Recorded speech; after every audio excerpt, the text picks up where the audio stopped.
پیارے بچوں، خوش آمدید کہانیوں کے جہاں میں۔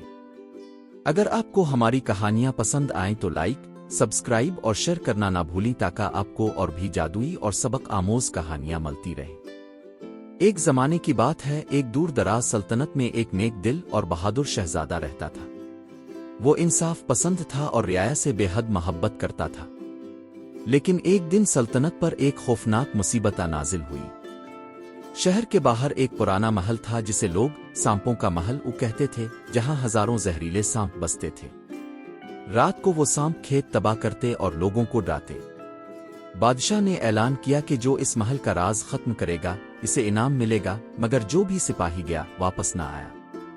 شہزادے نے فیصلہ کیا کہ وہ خود جائے گا، کیونکہ وہ اپنی رعایا کو خوف میں نہیں چھوڑ سکتا۔ رات کے وقت وہ اپنی تلوار اور ڈھال کے ساتھ محل پہنچا۔ جیسے ہی وہ اندر داخل ہوا، سانپ چاروں طرف سے نکل آئے، لیکن شہزادہ نہ گھبرایا۔ اس نے بہادری سے کہا، میں جنگ کرنے نہیں آیا، سچائی جانے آیا ہوں۔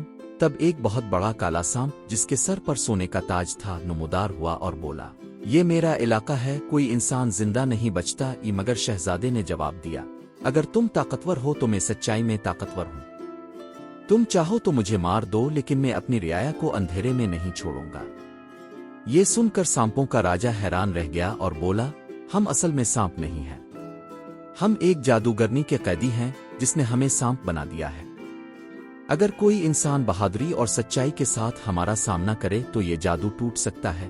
شہزادے نے اس کے سر پر ہاتھ رکھا تو اچانک روشنی پھیلی اور تمام سانپ انسانوں میں بدل گئے۔ وہ پرانے بہادر سپاہی تھے جو برسوں سے قید تھے۔ محل کا اندھیرا ختم ہو گیا، پھول کھل گئے اور ایک میٹھا چشمہ بہنے لگا۔ شہزادہ ان سب کو لے کر شہر واپس آیا تو عوام نے خوشی سے جشن منایا۔ بادشاہ نے تاج اس کے سر پر رکھنا چاہا، مگر شہزادے نے مسکرا کر کہا، میرا سب سے بڑا انعام یہ ہے کہ میری رعایا خوش اور محفوظ ہے۔ سبق: بچوں، یاد رکھو، بہادری اور سچائی سے ہر مشکل ختم ہوتی ہے۔ جو سچ کے ساتھ ڈٹ جائے وہی اصل ہیرو ہے۔ Thanks for watching.